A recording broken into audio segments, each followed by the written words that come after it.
In this example, we're going to try out this brand spanking new Green's theorem that we have access to. Just one quick word on notation. Occasionally when you are doing a line integral over a closed curve, you'll use this symbol to indicate that it is a closed curve and not simply a curve. So the little extra circle in the middle of your line integral indicates that we're dealing with a closed curve rather than just a curve. So we are going to evaluate the line integral over the closed curve C of y dx minus x dy, where C is the circle with radius 4 centered at the origin. Now, in order for us to consider Green's theorem, we need to make sure that this circle is positively oriented. So what I'm going to do is actually do this two different ways. The second way will be, let's apply Green's theorem. The first way is, let's just go directly. So what we're going to do is parameterize C. Now for a circle, usually the easiest way to do that is conversion into polar.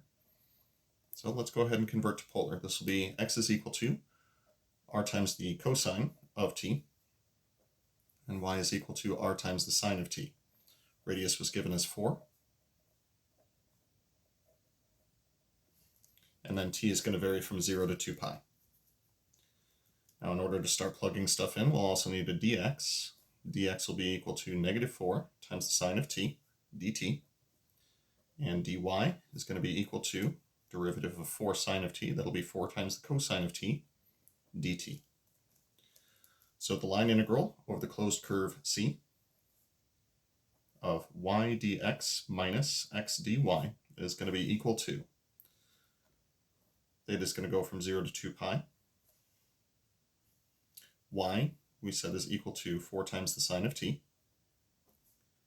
dx is equal to negative 4 times the sine of t, dt, minus x, which is 4 times the cosine of t, times dy, which is 4 times the cosine of t, dt. Simplifying this integral will give us, for the first two terms, 4 times negative 4 is negative 16. Sine of t times sine of t will be sine squared of t, minus 4 times 4, 16. Cosine of t times cosine of t will be the cosine squared of t. Please note that if at this point I factor out a negative 16, I will be left with exactly the Pythagorean identity, sine squared of t plus cosine squared of t. It'll be 1 dt. That'll be negative 16 times the length of the interval.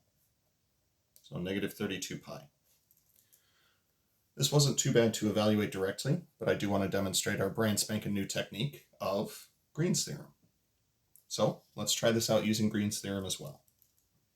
For the line integral over the closed curve C of y dx minus x dy, the claim is that p of x and y is going to be equal to y, and that q is going to be equal to negative x. That was p dx plus q dy.